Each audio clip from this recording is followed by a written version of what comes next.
तो भैया श्रेयस सिंह का सीजन 5 असल में काफी अच्छे तरीके से एक चीज करके दिखाता है कि पूरी के पूरी तरीके से हर कैरेक्टर का और फार्मिंग हुआ है। या बात की जाए सारे के सारे कैरेक्टर्स काफी अच्छे तरीके से इन्होंने डेवलपमेंट में डाले हैं और इनमें से बहुत कैरेक्टर्स की कहानी भी खत्म होने वाली है। अब बात में मुद्दा ये आता है कि मैं विल भैया को अगर आपने देखा हो तो आप लोगों के मन में एक ना एक सवाल तो आएगा ही आएगा कि ये कैसे हुआ या कब हुआ और क्या हुआ या कहाँ पर भाई हुआ था ये स्टार्ट। तो अच्छे तरीके से इसी चीज पे बात करते हैं। आज हम बात करेंगे अच्छे तरीके से कि हमारे विल भैया के बारे में कि विल भैया को पावर्स कैसे मिली है और इसकी पावर्स क्या है और कैसे है और इसकी पावर कितने क्षमता तक बढ़ेंगी। हर एक चीज पर अच्छे तरीके से बात करते हैं इसी चीज में। पर उससे जान से पहले हेलो एवरीवन, मेरा नाम है गौरव और आप देख रहे हैं मेगा टॉक्स और आप मेरे को गोरू बुला सकते हैं। तो भैया सबसे पहले एक इसी सवाल से बात करते हैं कि हमारे विल भैया को पावर्स मिली कहाँ से। अब बात आती है कि भाई इस बार आप जान से स्टार्ट करें कि हमारे भाई श्रेयस सिंह का जो ये 5th सीजन आता है उसके फर्स्ट एपिसोड में हमें भाई एक बैक फ्लैश दिखाई जाती है जो उसमें सीजन 1 की आती है। अब इस झलक में इसमें हमारे विल भैया को काफी अच्छे तरीके से इन्होंने एआई जनरेटेड बना तो दिया,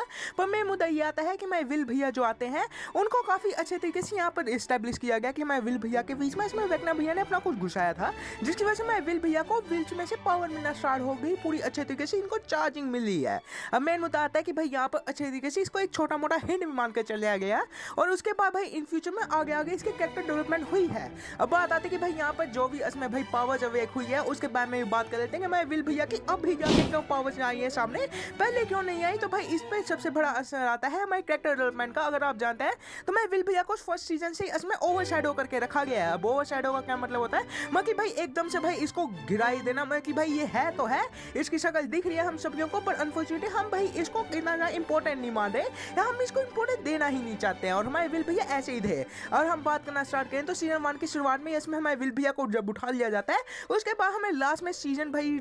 1 के एंडिंग में ही हमें भाई पता लगता है कि हाँ हमारे विल भैया को कुछ ना कुछ होने वाला है, जिसके बाद सेकंड सीजन में काफी अच्छे तरीके से इसको प्रोटेक्टिव बना दिया जाता है कि हाँ इसको भाई बंदे को आराम से भाई छुपा के ही रखना। वेकना भैया या भाई कोई भी इसमें माइंड फ्लेयर आएगा तो इसमें इसको ही भाई सिग्नल देगा तो इसको छुपा के ही रखना चाहिए, जिसकी वजह से इस कैरेक्टर को यूजलेस बना दिया जाता है। सीजन 3 में भी वैसे ही था कि कैरेक्टर को बैक फ्लैग दे दिया गया है, बैक सीट में बिठा दिया गया था। जिसके बाद सीजन 4 में अच्छे तरीके से इसको डिप्रेशन में ही दिखाया जाता है कि हाँ भाई ये बंदा चुप ही रहेगा, रोता रहेगा, बिलकता रहेगा, पर अनफॉर्चुनेटली हम इसको इतना ज्यादा इंपॉर्टेंट नहीं दे पाते क्योंकि कहानी ही नहीं देना चाहती। अब बात आती है कि भाई सीजन 5 को इसमें काफी अच्छे तरीके से इसका कैरेक्टर डेवलपमेंट बहुत ही अच्छी तरीके से दिखा दिया जाता है क्योंकि सीजन 5 की शुरुआत में ही इसमें भाई इस चीज को दिखाना कि मैं वेकना भैया ने कुछ ना कुछ विल के अंदर डाला ही था कि विल भैया इंपॉर्टेंट रखते हैं और यहाँ पर अच्छे तरीके से इसको ही भाई कैरेक्टर डेवलपमेंट में डाला जाता है। अब भाई एक एक करके बात करते हैं कि भाई इसको कहाँ कहाँ पर पॉइंट में मिला था कैरेक्टर डेवलपमेंट और कहाँ कहाँ पर भाई इसकी पावर एस्टेब्लिश होने में मदद की गई है। तो भैया अगर आप भाई देखना स्टार्ट करें तो सीजन के स्टार्टिंग से इसमें काफी अच्छे तरीके से हमारी रॉबिन दीदी इनकी मदद करी होती है। इनके अंदर जो कॉन्फिडेंस नहीं था उसे हमारी रॉबिन दीदी ने बढ़ाया है और इसके भाई पॉइंट्स आपको बताना स्टार्ट करूँ तो फर्स्ट एपिसोड में हमारी रॉबिन दीदी इसमें जोएस से लड़के इसमें भाई इसे बाहर ले जाते हैं छुप छुपा के और अब भाई बंदे के अंदर कॉन्फिडेंस पनपने लग पता है। सेकंड एपिसोड में काफी अच्छे तरीके से कॉन्फिडेंस था और पार्ट था कि हमारे भाई बंदा हाई माइंड के साथ कनेक्ट है तो ये बंदा कुछ भी कुछ कर देगा। और थर्ड एपिसोड में इसका भाई कॉन्फिडेंस काफी आसमान छू गया था और फोर्थ एपिसोड में इसको काफी अच्छे तरीके से इस्टेब्लिश इन लोगों ने कर दिया था अनटिल अनलेस जब हमारे भाई रॉबिन दीदी एक बात नहीं सिखाते इसको। अब मेन मुद्दा ये आता है कि वो बात कब सिखाई थी और बात भाई जब सिखाई थी उस टाइम पे हमारे रॉबिन दीदी ने काफी अच्छे तरीके से एक चीज इस्टेब्लिश की थी, एक मन में जो चीज होती थी वो हमारे विल भैया और माई भैया को देख के सोचती थी। मैं विल भैया के बीच में इसमें जो आंखों के बीच में इसमें जो चीज आ जाती है वो मेन मुद्दा ये आता है मैं विल भैया के अंदर भाई काफी अच्छे तरीके से हमारे माइक भैया के द्वारा प्यार देखा गया था, जिसकी वजह से हमारी रॉबिन दीदी समझ की गई थी कि भाई जो भी पूछा था हमारे विल भैया जितने वक्त से कई कांडी पूछ रहे थे कि तुम्हें भाई तुम्हारा प्यार कैसे पता लगा, तुम्हें भाई कैसे पता लगा कि वो तुमसे प्यार करती है और तुम दोनों कैसे बन गए कपल। और इसी वजह से इसमें काफी अच्छे तरीके से इसी चीज को काफी अच्छे तरीके से हमारी रॉबिन दीदी समझ भी जाती है। और मेन मुद्दा ये आता है कि हमारी रॉबिन दीदी एक भाई बात समझ चुकी थी कि मैं 11 के साथ काफी अच्छे तरीके से माइक की पट रही है तो वो क्यों जाएगा विल के द्वारा। तो इसी चीज को काफी अच्छे तरीके से वो एक चीज में एक लाइन में अजमें पंप देती है कि भाई जो भी तुम चीज ढूंढने की कोशिश करो किसी और के अंदर वो तुम्हारे अंदर खुद के है, तुम उसे जब तक एक्सेप्ट नहीं करते उस तब तक तुम्हारी पावर यूज होंगी। और यही चीज काफी अच्छे तरीके से उसके पावर्स को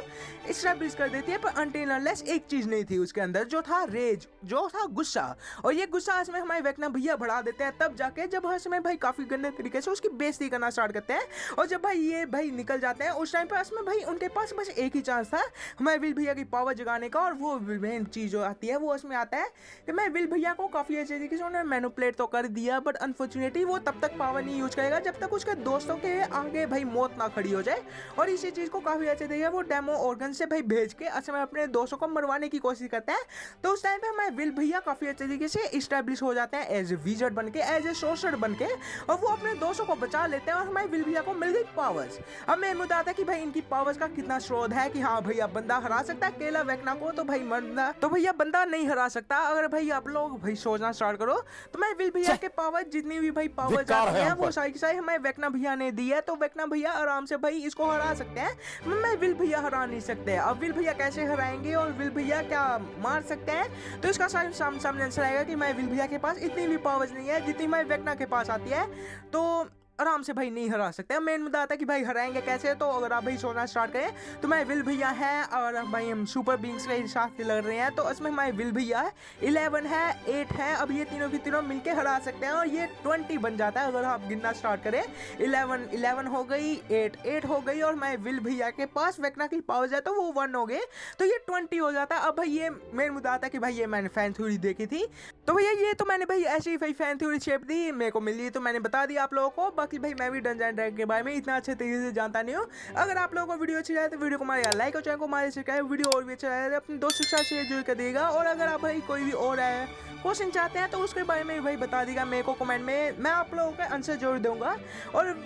जब तक देखिएगा मेगा टॉक्स, और क्या कहूँ भाई। ये भी ठीक है।